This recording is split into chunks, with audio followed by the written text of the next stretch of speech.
मित्रांनो, तुम्हाला जर रेशन कार्डची KYC करताना येत तर तुम्ही एकदम माझ्या करेक्ट व्हिडिओमध्ये आले आहे। या व्हिडिओमध्ये मी तुम्हाला पूर्ण सविस्तरपणे शिकवणार आहे की तुम्ही तुमच्या मोबाईलवरून रेशन कार्डची KYC कशी करू शकता, ते पण महाराष्ट्राची। चला तर कोणत्या वेळ न करता व्हिडिओला आपण सुरुवात करणार। तुम्हाला काय अडचण असेल नक्की कमेंट करा। चला तर कोणत्या वेळ न करता व्हिडिओला सुरुवात करणार आहोत। चला तर मित्रांनो, आपली स्क्रीन रेकॉर्डिंग ऑन झाली आहे। सगळ्यात अगोदर तुम्हाला प्ले स्टोअर यायचं आहे। प्ले स्टोअरवर आल्यावर तुम्हाला सर्च बॉक्समध्ये सर्च करायचं आहे मेरा KYC। मेरा KYC सर्च केल्यावर तुम्हाला पहिल्या नंबरचं ॲप दिसणार आहे। पहिल्या नंबरच्या ॲपला तुम्हाला इन्स्टॉल करायचं आहे। बघू शकता मित्रांनो, नॅशनल इन्फॉर्मेशन सेंटरचं ॲप आहे आणि खूप कमी MBचं ॲप आहे आणि हे तुम्हाला तुमच्या मोबाईलमध्ये इन्स्टॉल करायचं आहे आणि तुम्ही इथून घरी बसल्या KYC तुम्ही करू शकता रेशन कार्डची।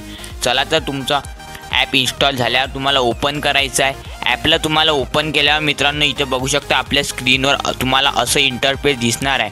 तुम्हाला ॲपचे सर्व परमिशन इथे अलाउ करायचे आहे आणि लोकेशनसुद्धा अलाउ करायचे आहे। आणि इथे बघू शकता ॲपमध्ये एंटर झाल्यावर तुम्हाला आणखीन एक ॲप इन्स्टॉल करायला सांगितलं आहे, तर तुम्हाला डाउनलोड या ऑप्शनवर क्लिक करायचं आहे। इथे बघू शकता आधार फेस RD हे ॲप तुम्हाला इथे इन्स्टॉल करायचं आहे। ॲपला फक्त तुम्हाला इथे इन्स्टॉलच करायचं, ओपन नाही करायचं आहे मित्रांनो। इथे बघू शकता इन्स्टॉल करायचं आहे आणि सोडून द्यायचं आहे। तुम्हाला बॅक यायचं आहे। बॅक आल्यावर आणखीन एकदा बॅक यायचं आहे आणि इथे मेरा KYC ॲप उघडायचं आहे। ओपन झाल्यावर ॲपला थोडी लोडिंग होणार आहे। त्यानंतर इथे तुम्हाला सगळ्यात अगोदर तुमचं स्टेट म्हणजे राज्य सिलेक्ट करायचं। इथे बघू शकता तुम्हाला महाराष्ट्र निवडायचं आहे। तुम्ही जर महाराष्ट्रामधले असाल तर इथे व्हेरीफाय लोकेशनवर क्लिक करायचं आहे। या ऑप्शनवर तुम्हाला क्लिक केल्यावर तुम्हाला पुढचं ऑप्शन येणार आहे।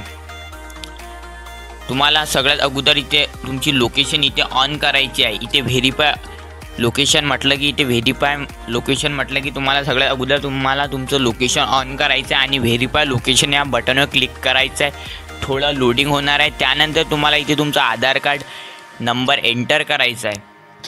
आधार कार्ड नंबर एंटर करायचा आहे आणि जनरेट OTP या बटनवर क्लिक करायचं आहे।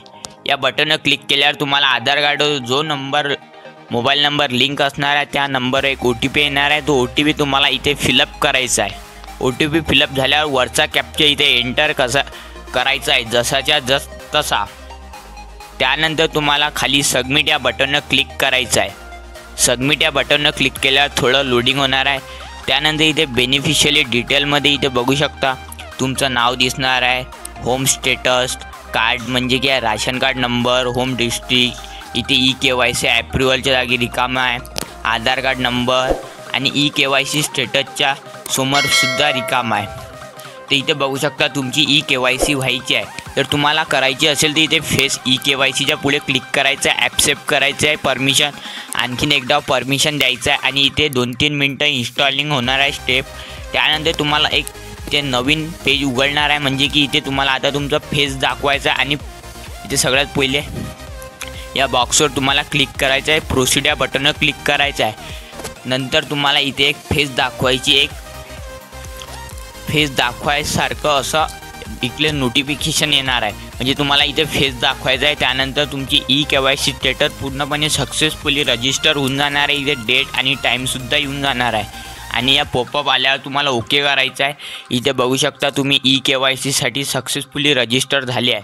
चल तुम्हाला KYC झाली की नाही हे चेक करायचं असेल तुम्हाला डबल एकदा महाराष्ट्र निवडायचं आहे, जनरेट OTPवर क्लिक करायचं आहे। OTP जाणार आहे तुमच्या मोबाईल नंबरवर, तो OTP तुम्हाला इथे फिलअप करायचा आहे। OTP वगैरे फिलअप केल्यावर कॅप्चा फिलअप करायचं आहे, सबमिट या बटनवर क्लिक करायचं आहे। सबमिट या बटनवर क्लिक केल्यावर प्रोसेस होणार आहे। इथे बघू शकता KYC स्टेटसच्या पुढे Y लिहून आहे, म्हणजे की यस तुमची KYC स्टेटस सक्सेसफुली रजिस्टर झालेला आहे, म्हणजे इथे सक्सेसफुली तुमची KYC झालेली आहे। तर तुम्ही घरी बसून अशी KYC करू शकता। तुम्हाला आजचा व्हिडिओ कसा वाटला नक्की कमेंट करून सांगायचं आहे। आजचा व्हिडिओ इथे सेंड करूया, तर भेटूया पुढच्या व्हिडिओला। जय हिंद, जय महाराष्ट्र। तुम्हाला काय अडचण असेल नक्की कमेंट करा। धन्यवाद।